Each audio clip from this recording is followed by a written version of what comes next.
बॉलीवुड अभिनेत्री महिमा चौधरी ने सांगानेर स्थित पिंजरापोल गौशाला में रविवार को भ्रमण किया। साथ ही सनराइज ग्रुप की ओर से गौ संवर्धन और महिला सशक्तिकरण के लिए किए जा रहे कार्यक्रमों की जानकारी ली।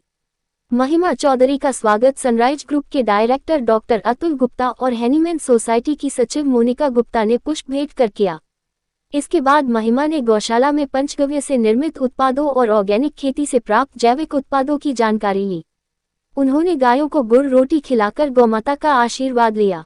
महिमा ने कहा कि यहां आकर उन्हें बहुत अच्छा लगा। यहां हर चीज प्राकृतिक रूप में और शुद्ध स्वरूप में है, जो आजकल के दौर से उपलब्ध होना चुनौतीपूर्ण है। यहां के सभी उत्पाद रसायनों से मुक्त है ही साथ ही महिलाओं को आत्मनिर्भर बनाने की दिशा में भी संस्थान लीग से अलग हटकर कार्य कर रहा है। कोई भी चीज़ शुद्धता में पाना एक बहुत बड़ा चैलेंज हो गया है। हर जगह बहुत सारा एक तो मिलावट होती है और फिर जो भी उत्पादन होता है उस पर इतनी सारी केमिकल स्प्रेइंग होती है, फिर ताकि वो पैकेट में बहुत देर तक रहें और ख़राब ना हो, उसमें बहुत सारे केमिकल्स लिपेटे जाते हैं। तो बहुत डिफ़िकल्ट हो गया है कि एक पैकेट अनाज भी आपको ऐसा मिल जाए जिसमें शुद्धता हो, आप अपनी फैमिली को दे सकें। तो यहाँ आके बहुत खुशी महसूस हो रही है कि कम से कम एक जगह हमने ऐसी पाली जहाँ से हम हर महीने अपना राशन मंगा पाएंगे। जैसे कि घी एक मेडिसिन होता है, एक मतलब हर चीज़ में जैसे आयुर्वेदा में बहुत सारी इलाजों के लिए घी में ही मिलाकर बाकी चीज़ें दी जाती हैं। तो घी अगर अडल्ट्रेटेड हो तो फिर तो दवाई रहा ही नहीं ना वो। तो ये बहुत बड़ी बात है आपके यहाँ, जो हर चीज़ शुद्ध है।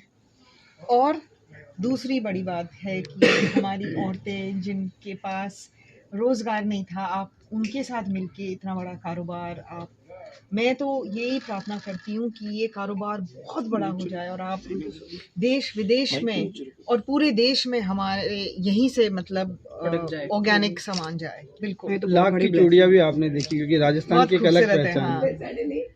अभी हमारे बॉम्बे में भी मैंने देखा था, एक 5 स्टार होटल में एक मतलब उनको बुलाया गया था यहाँ के कारीगर को, और वहाँ बैठ के वो सबके सामने वो लाख की चिड़ियाँ बना रहे थे।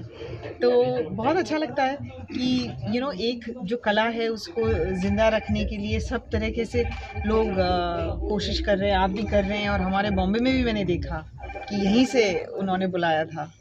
और सब देश विदेश के लोग आते हैं वहाँ, फैसिनेटेड होते हैं, उनको अच्छा लगता है, खरीद के ले जाते हैं। देखिए, ये एक जर्नी है जो पिछले 20 सालों से चल रही है। हम लोग पूरे राजस्थान राज्य को एक गौ आधारित जैविक प्रदेश बनाने की मुहिम में काम कर रहे हैं। मेरे पास में थोड़े दिन पहले महिमा चौधरी जी के यहाँ से एक संदेश प्राप्त हुआ। उन्होंने कहा कि मैं जैविक कृषि, गौ आधारित कृषि को देखना चाहती हूँ, समझना चाहती हूँ और इससे इन चीज़ों का जनता को लाभ मिले। Diabetes, blood pressure, cancer, kidney, asthma का जो शुद्ध इलाज है वो जैविक फूड है, पेस्टिसाइड फ्री फूड है। आज यहाँ आए, इन्होंने देखा कि कितना चीज़ों को जैविक तरीके से यानी नेचुरल तरीके से ग्रो किया जा रहा है। चीज़ों को एक इस तरह से परोसा जा रहा है जो कि एक नेचुरल वे है। हमारा जो मूल सिद्धांत है कि गौ माता के गोबर की बनी हुई खाद को तैयार करना, गोबर की जो विशेषताएं हैं उनको किसानों तक पहुंचाना, किसानों के अंदर एक मन भावना चेतना प्रकट करना, जिससे कि यूरिया, डीएपी, सिंथेटिक फर्टिलाइज़र का जो एक स्वभाव है उससे वो दूर हों। और हम बहुत हद तक जो है इस चीज़ में कामयाब हैं। आज राजस्थान राज्य की सरकार, केंद्र की सरकार ऑर्गेनिक कृषि, गौ आधारित कृषि के लिए कार्य कर रही हैं। ये जो पिंजरापोल गौशाला में जो केंद्र है, ये एक अंतर्राष्ट्रीय जो है स्थान बन चुका है। लोगों के माइंड में है, पूरे देश और दुनिया के, अमेरिका, यूरोप, फ्रांस, इटली के, कोई जयपुर में एक जगह है जहाँ पर शुद्ध जैविक चीज़ों का निर्माण होता है। गरीब लोगों को यहाँ रोज़गार मिलता है, रोज़गार के अवसर होते हैं और यहाँ के उत्पादों की एक विश्वसनीयता जिस प्रकार से बनी है वो अपने आप में अभूतपूर्व है। और उसी का एक प्रमाण है कि यहाँ पर विश्वविख्यात जो है बॉलीवुड अभिनेत्री महिमा चौधरी यहाँ पर आई और निश्चित रूप से इस चीज़ से नरेंद्र मोदी जी के जो एक विषय है कि भारत को गौ आधारित भारत बनाना, एक ऑर्गेनिक भारत बनाना, तो उसको भी बल मिल रहा है। तो ये अपने आप में मैं समझता हूँ कि ब्रांड एम्बेसडर की दृष्टि से आप सोचते हैं और काम करते हैं।